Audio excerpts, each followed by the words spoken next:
Siyabingelela, we welcome you all to naye ingosi yethu sithanda kakhulu la sisho khona sithi iLady D TV kodwa futhi Lady D Wisdom khona elinye khona lithi sinaleli hlekabi ngithi ingxoxo yesibili kuyingxoxo soba nazo cishe every month lapha ngwamkhona uNcodube uNcodube awubabingelele. Ngibingelele ngiyajabula kakhulu ukuba khona la ekhaya nokuthi ke sengizohlala ngifika njalo nazo ngiyajabulisa lo but especially ngi-social commentator ngi-commentator kakhulu izinto zepolitiki ezomnotho I also touch nje nakwi-life in general culture, heritage and so on. Ngikhuluma ngako kakhulu nje ipolitiki ezomnotho. Ngiyajabula kakhulu namhlanje ke siyabheka ikakhulukazi kulezi ngosi eziwu-2 lemkhakha emibili ngifisa sigcele kuyona kakhulu namhlanje abantu bazobe be-understand futhi abaningi sebengakwazi ba-episode 1 yethu bafike njalo mesezuthi hayibo phinde episode 1 izobe ikhona athola abuye futhi ezekala namhlanje sisasiqala manje. Ngicabanga ukuthi leli into ehlalisa emqondweni abantu kakhulu ukuthi iNingizimu Afrika uma ubheka ukuthi iqhamuka kule minyaka engamashumi amathathu edlule abantu abaningi njengamanje bangaphansi kwengcindezi kakhulu yokuthi isimo somnotho siyatengantenga. Then people start not appreciating where the country comes from. They start not appreciating the wins that have been attained. Because if you look at isimo abantu abaphila ngaso manje and compare that to isimo sangesikhathi sobandlululo ukhulu umehluko wenziwe umsebenzi. So I think kubalekile ukuthi mangabe sibuka inkinga esikuzona manje then looking ukuthi sifuna ukuyapi to start looking back and say what have we achieved in the last 30 years? Is the country today a better place than it was on the 26th of April 1994 before 27 April? Yes, definitely. I think leyo nto ibaluleke kakhulu ngoba standard of living sabantu abamnyama singcono kakhulu manje. Ngempela uma usiqhathanisa usibheka noma singasesikhohle thina sibuke la sikhona sikhohle ukuthi sisukaphi ngithi leyo nto engiphatha lapho kuzo umunye umuntu esethi awakungcono siphethwe amabhunu. What comes to your mind if umuntu esho njalo? Kuba buhlungu inhliziyo yokuthi lo muntu aka-appreciate where we've been. I come from a very politically conscious family. Abantu abaningi abayazi lento kwifamily yami sasinabantu abawu9 who were in exile. My cousins, my brothers, both male and female abadala kunami. So I know the sacrifices zabantu abazenza ukuthi sibe la sikhona. Baningi abantu abasacrifice. So abantu bake babuke bangacabangi mebebuka inkinga ekhona manje bangacabangi ukuthi but sila sikhona ngenxa yama-sacrifice abantu abathile. And akusizi ukuthi ngesikhathi samabhunu mhlambe umuntu uzothi hayi yayikhona imisebenzi kwakuyimisebenzi enjani uyayibona leyo nto imisebenzi yangaleso sikhathi ngoba kulula ukusho nje ubheke sihlele ekhaya but sasi-restricted isenza imisebenzi engasho lutho nakhona kuleyo msebenzi ingekho imithetho ekuvikelayo ibhunu lalifika lixoshwe noma inini. So now we have those protections built into the constitution. It's something ufanele siqhenye ngayo. Over 90% wabantu banogesi manje. Remember ngesikhathi samabhunu, I remember when I was a child ubaba kwasisa eNew Germany kuyodilizwa i-power station, kwakune power station like Pineham eNew Germany iyodilizwa ngoba kuthiwa kune-surplus kagesi. Yet at that time, over 60% of black people didn't have electricity. So namhlanje abantu sebezothi nalo Telkom wabo wawusebenza kahle ekhathi zakudala wawusebenza kahle uzophakela abantu abancane abaningi bethu they should consider all that. They should consider all of that. But having said that, there are real issues ongafanele siyimbathise. Kufanele sikwazi ukuthi sibe direct masikhuluma ngazo ngoba siyathanda izwe lethu and we want ukuthi silishiye liyizwe elingcono for for iy'ngane zethu. So asikwazi ngisho ukuthi inhlangano yakho ithanda kangakanani, especially if uyi-position yokuthi ube naleyo influencana encane yokulalelwa. I'm lucky ukuthi ngisemsakazweni, ngiyapublishwa kuma-newspaper, so ngiyakwazi ukudlulisa into engiyicabangayo. So nginaleyo responsibility yokubakhumbuza abantu ukuthi siqhamukaphi kwa-achieve one. I-responsibility ke manje isikuthina to take it forward. Abantu baze hear abantu bethi awu oMandela nje bamane basinikeza ivoti kuphela, but they did owabo umsebenzi. Something is a step forward. Yes, thina kusefanele sithathe lapho siqhubekele phambili. Kusho ngamanye amagama sifunda uku-appreciate. Sifunda uku-appreciate. Awuqhubeke ne-example, ngiyathanda ne-example zakho, yazi. Asenza siyibona ukuze bethu thina abanye ukuthi yazi siyicabanga sibuye eduze. Ibalulekile leyo ngiyacela ukuthi si-appreciate njengoba ngisho. Ngikhuluma ngogesi, namanzi. Amanzi over 90% abantu bane-access to amanzi. Babe bancane kakhulu abantu abanamanzi pre-94. Education. We might complain the quality of education. That's something that really needs to be looked at seriously by the government. But in terms of accessibility, kuyicala ngisho ungayisi ingane esikoleni manje. So every child in South Africa iyakwazi ukuthola isikole. So accessibility nje is very wide. Khona iy'kole zamahhala. Tertiary education, there's NSFAS now, uyakwazi ukuthi ufunde mahhala. So ama-basics amaningi akhona. Kodwa uthini ngoku-abuse mhlawumbe ngasho njalo. Umuntu othi-ke i-NSFAS ngiyamtshela ngithi imali yakhe ngizomnika sengithola u-NSFAS. Anginayo leyo mali. Akhuluma ngento ikhanda okade ngicela ukwenza ikhanda u-NSFAS awukakafiki. Uyabona balula nje ukukhuluma kanjalo ukuthi hayi bophela u-NSFAS kanti owani kahle. Uthinta indaba leli ding ngoba enye yezinto ey'khinyabeza inqubekela phambili yethu eNingizimu Afrika indaba ye-corruption. And we always look at it as if into ama-politicians. Kanti ama-politicians ayisibuko sethu. I-behavior yama-politicians, i-behavior yethu ayithatha kuthina. But asinaki thina ngoba sibona ukuthi kukuncane. Kanti i-politician yenza same thing ukuthi yona ine-access to a larger budget. But yenza lezi zinto esizenzayo. From ukukhokhela iphoyisa amakunika ithikithi for ukuthi uyaspeed, misusing imali yama-grant, imali ya-NSFAS ufanele ukufunda ngayo, igcine iy'nsiza zakho zokufunda, uyenze ezinye izinto. Simple things, bribe official, my home affairs, all of that. Exactly. So, i-mindset yokuqeda i-corruption kufanele isuke kuthina. Singablame ama-politicians kuphela. Ama-politicians come from the same society le eyithina.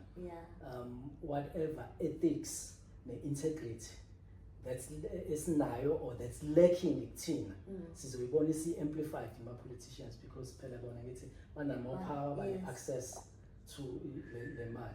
Kodwa benza lento eyenziwa umphakathi wonke. So ushintsho kufanele i-moral fiber yonakele Lady D. And i-basis enkulu yaleyo nto, breaking down of umndeni, breaking down of a black family. And akuyona futhi into yamanje. Seku-more glaring manje, sesikubona kakhulu manje ngoba izinto eziningi. But isuka le emuva, kuthathwa omkhulu bethu beyiswe emayini yonke leyo. Yaqala lapho break down i-society yomuntu omnyama. So ukungabi khona kwe-family unit strong kwenza nokuthi ama-values ethu angahambi ngendlela. So sengaze kuze sesinale narrative yokuthi abantu abamnyama ba-corrupt ukudlula belungu, kungabhekwa umsuka wenkinga ukuthi isukaphi lento. We are not naturally corrupt people. Asikho isizwe esinjalo. You get influenced by environment. Qhathanisa nale economics oyenzayo kakhulu zezimali. What do you say kubantu abayibhesa ithini ngoba nginamali? Ibe yona springboard ukuthi anginamali so ubugebengu uqala. Do you think there is a way out noma sezosasihlale nje kunje? umntana enza noma yini umntana isuka emalini. Ngoba inzima But do you believe isuka emalini ngempela? but mina angikholelwa kuleyo nto. Baningi abantu abadlule ebunzimeni, baningi abantu abahluphekayo, and they don't resort to ubugebengu. So to a certain degree, ubugebengu buya ngama-values omuntu akhuliswe ngawo, kuya ngama-decisions umuntu awathathayo. You might be forced by izinto ey'thile, but ekugcineni it's your decision ukwenza leyo nto. Ngoba uzoyibuza ukuthi umuntu uma elambile athi hayi ngoba bengilambile kodwa wahamba wayorobha imoto yemali, ubengayingane wontshontsha isinkwa. So fanele sibuye ngalelo hlo. Kodwa le ndaba yobugebengu nje ubusho nje singasasho ubugebengu lobu corruption phela, kodwa bonke ubugebengu obusithathele i-responsibility yayo nalapho ngiyikhomba kakhulu kuthina siwumphakathi ukuthi ama-politicians ukuze enze lento esiyidingayo fanele siwakhumbuze ukuthi thina obasi siwakhumbuza ngani, siwakhumbuza ngevoti. Wayisho indaba ngevoti ama-politicians fanele ngicabanga ukuthi emva kweminyaka engamashumi 30 of democracy in South Africa, we need to start moving away from lento yama-emotions, yokuba attached ngama-emotions kuma-political parties. In which sense? In the sense that if ngazalwa ekhaya ngakhula ekhaya si-political party ABC sengiyofanayo noma sengibona ukuthi ayisenzi lento engiyifunayo noma ayisahambisani naloko engikufunayo noma nama-values ami or ne-vision yami for izwe lami, kodwa uhlale unaleyo loyalty yokuthi ngoba basenzela ukuthi I'm not saying abantu abangabi loyal, but I'm saying ukuthi let's put South Africa first, and then political parties must serve South Africa. It shouldn't be the other way around. Right now, we political landscape here to find, and it's all across. It's not in the ANC or the IFP or the DA. It's across the landscape. You find that people think political parties come first. You see it in a lot of decisions that politicians make, that ordinary people like us where you will find ukuthi, I'll make an example. I wrote an article recently about indaba yasephalaphala ukuthi there's a report ye-IPID ebikade i-investigator amaphoyisa lawa kade umongameli ukuthi enzani after kutholakale ukuthi igqekeziwe kwatshontsha imali. Ukuthi baphuma bayofuna lezo zigebengu baze bafika ko-Namibia. Since ba amaphoyisa leyo nto bi-investigator ye-IPID yaqeda i-IPID, then uminister wamaphoyisa wayithatha i-reports wayiclassify as top secret. Right. So I wrote an article ngikhuluma ngokuthi lento esiyibonayo with iPhalaphala, it's the ANC putting the ANC before the country. Okay. They will protect the president with all they've got and undermine the very institutions that safeguard Izwe lethu that they are supposed to be managing on our behalf. Right. Undermine all of them to protect this one man. Wow. But it's not something new. We've seen it before. It happened with President Zuma with Inkandla. They protected him and undermined wonke ama-institutions ayiqhamuka with different reports okufanele ngabe account bamprotector until the day bona bengasamfuni. Then they use the very same thing. Nangesikhathi sika-President Mbeki, we saw the same thing with the arms deal. So this tells us that there is a history here of putting a political party and Nama leaders ahead of South Africa. And we need to send the Ilokoza to politicians who say, no, South Africa comes first. No one can be bigger than South Africa. You can't undermine ama-institutions afana namaphoyisa, iparliament. For instance, with iPhalaphala, kune-report yaseParliament eyakhishwa by none other than former Chief Justice uSandile Ngcobo. Yayithi uPresident has a case to answer. Instead of processing the report, they just voted to reject this report. So that's undermining Parliament. That's undermining vote. The Parliament, abantu abalapha about 400, represents 60 million people. So you're undermining bonke labo bantu ngoba phela iParliament is a representative of these 60 million people, and when Mr. Sandler uthi cha, the report you're not going to do anything about it. So this brings us back to we need to rise up as the South African public and hold politicians to account. Fanele bazi ukuthi thina obasibaba akubona bawo basibethu, and we can only show that ngokuthi sithathe seriously for lethu. Singathi uma kunama-challenges ezweni, then you find young people that say ngeke savota vele kwenza amehluko muni, forgetting what has gone into your right ukuthi ube nevoti. Uyazi usakhuluma ngiyabona ukuthi somehow ngazi ukuthi it's the blind leading the blind makuzathina, because mawubona ibhasi amabhasi eshiswa amanye akekho qhamukayo kuthiwa hayi ngizwa account bashisa baze baqede baze babanga ukuthi leyo ibhasi ilayishe ngesikhathi esiwukuthi thina abamatekisi abangaqali before 7. Hawu kanti iParliament kanti kuthiwani kwenzekani? Baqabana bashise into baze babe bayixobelanele kusathulekile. Yes. Then accountability, and it should start from the very top. Okay. If ama politicians account for izinto wrong abazenzayo, umuntu ofana nami nawe olaphansi uzothi mina ngizo-accountelani if laba abaphezulu aqala test the waters abonke kuyavula. Okay. Na ashila u50 abonakala ashila kusasa kuyasetshenzwa kuyathi but imedia ayidlala indawo yayo ngoba iyaveza iyaveza. But ukuveza kwemedia akusizi kangako uma thina bantu mesesivezeliwe lezo zinto ukuthi senzani-ke ngalokho.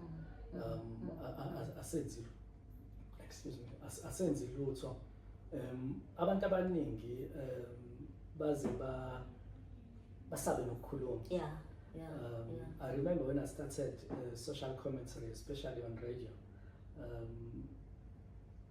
when I started regular commentary on radio, just after COVID, and my events business was starting to, after several years, but I was told that I'm not going to get government jobs because I'm outspoken, because I'm direct, I don't appreciate Yes, I've benefited before a lot. I've done a lot of jobs with the Hulumeni, but that doesn't mean I don't have a voice or I don't have a conscience. Wrong. I'm lucky I'm able to process these things at a deeper level, having studied economics and politics. And I can't keep quiet when I see we are going off the rails. And people miss that point. They think we are an enemy. And most of the time, when you talk about these things, sometimes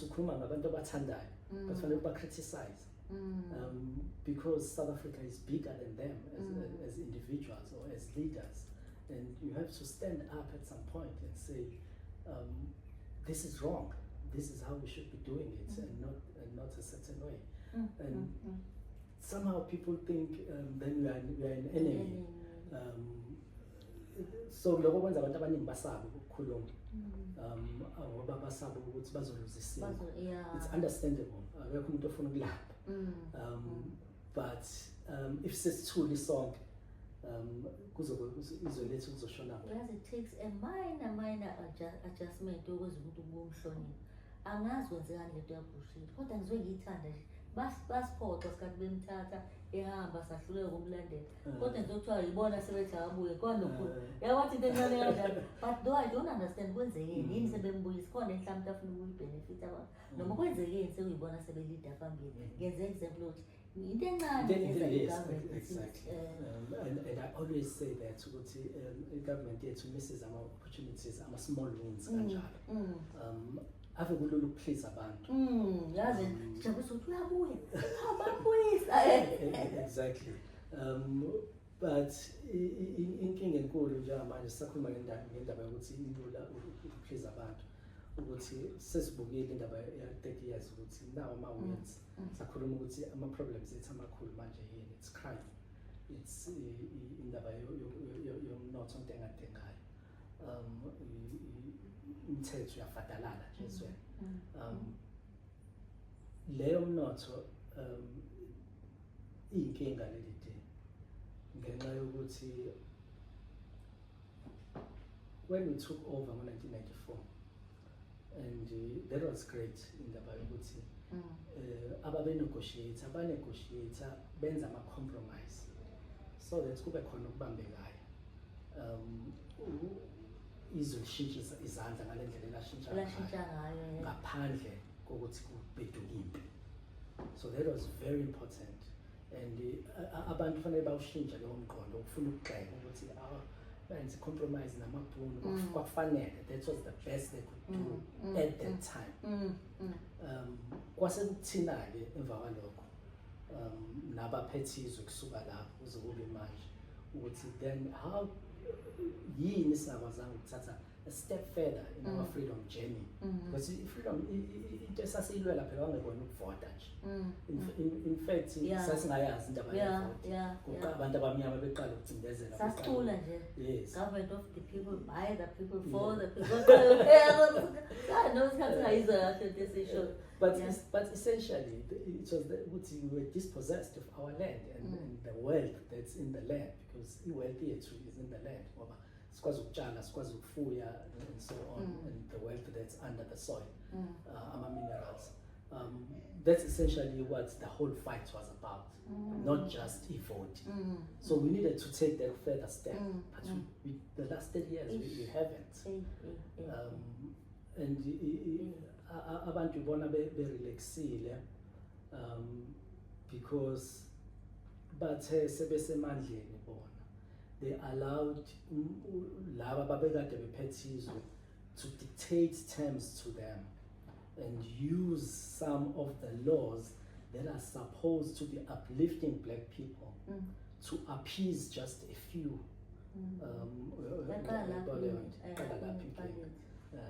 Ukuthi mase kukhona le few le esi-appeased, esithole these freebie shares nani ayisacabangeli thina, ayisacabangeli thina. Sekuyiyona ekhulumela lo omhlophe la kuhulumeni ukuthi hayi badinga ngoba abafuna iphazamiseke into zabo manje ngoba sebegxishiwe emaphaketheni. Basebenzisa umthetho okwakufanele ngabe owawakhelwe ukuthi uzosimamisa wonke umuntu, kodwa usimamisa iqeqebana. Kwaqala la indaba yonakale lapho. Isengalunga kodwa kumele ilunge. Ngiye ngibone ikakhulukazi laba wongiwankulu abanikazi bamabhizinisi lawo amakhulu, nabantu abamhlophe nje general ave bengayibuki ngaleyo, bayibuka sengathi inkinga kahulumeni, kanti inkinga yo-affecta i-South Africa yonke ngoba ngesikhathi abanakile abantu bathwele kanzima manje. Ingakho isikhathi lento besikhuluma ukuthi abantu baze bakhohlwe ukuthi inkululeko ziningi izinto ezi-positive ezenzekile. Kodwa wena do you think ngalama gatesetter forums kanje mhlawumbe uba-tight ngabe kungconywana noma ngabe kuyafana, ngabe sespoiled kuyafana? Ngoba sesivane sime ngokuthi nje baningi qatha kancane. Do you think yabo leyo lady abantu bakithi ekuningi kusafanele sicathule sane khona inkinga indaba yabantu bangaphandle, kodwa inkinga edalwa uhulumeni wethu ayidalwa yibona. Laba bacindezelwe constitution bese belanga phakathi yabavikela ngithi. Inkinga idalwa uhulumeni wethu. Yakhumbula sithe siqala ngithe inkinga zethu ezinkulu njengamanje fadalala komthetho nokungasimami komnotho. La emthethweni qala lapha phela emgceleni wethu. Mina angihambisani nalaba bathi abantu bangaphandle sibafuna eNingizimu Afrika angihambisani nalokho. Sabantu abamnyama sonke Afrika balekile le nto ukuthi siyazi asikwazi ukuxosha abantu abafana nathi sibe sihleli nalabo abaqhamuka phesheya kwezilwandle baze babe obasi bethu. Asibona sisho ukuthi badla amandla ethu laba kodwa ibona abaphethe wonke umnotho manje control yenza but inkinga inkinga ilapho ukuthi ingakho ngithi inkinga engadalwa yibona laba abangaphandle idalwa uhulumeni wethu ukuthi akanawo umthetho lapha emgcibeni. Umuntu ongena eNingizimu Afrika kufanele kube umuntu owaziwayo ukuthi uzokwenzani. Mawukuthi uzofuna umsebenzi kufanele sibe amazwe amaningi aba nohlelo lokuthi siyabathatha abantu abafuna ukwenza umsebenzi othile hayi abenza umsebenzi othile ngoba sebebhekelele ukuthi bangakanani eNingizimu Afrika abantu bala abakwazi ukwenza leyo msebenzi. Ngakho kufanele kungena abantu bangaphandle bezokwenza umsebenzi bebaningi abantu bala abawenzayo. Controller emgceleni kungangeni nje umuntu mangabe sinabantu abakhanda imoto kunabantu aba-10,000 eSouth Africa abangasebenzi kodwa kungena omakanika asithi kuzokwenzakala kuzoba nenye bazoxabana abantu lento esiyenzeka njengoba sesixabana nabantu bangaphandle. Oqale ungazothi kuzolunga kuthatha ama-professionals kuphela njengoba usho nje kufanele kube kulethwe lana kodwa kube ne-control ethile.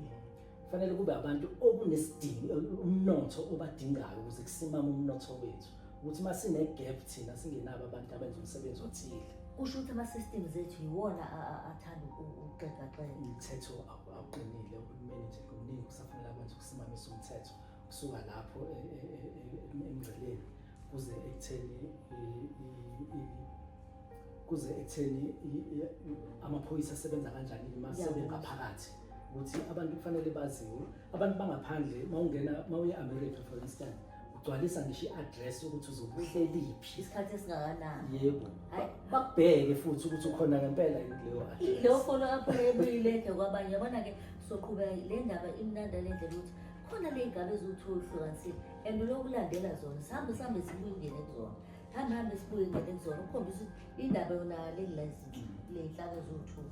Ngisho singathatha enye itopic ngokulandela izophinda futhi sibuyisele which is good okuyasenza ukuthi sikwazi ukubona ukuthi umuntu eqala nje ubheke kwenze into eshoyo injani olena injani no wonder angithi yabona lo no wonder ngiyacela ukuthi siwenze siqhubekile izozingena kuthina ekhanda lento ukuthi ngempela nomngcoye ngekho sikwazi ukuyibona yabo.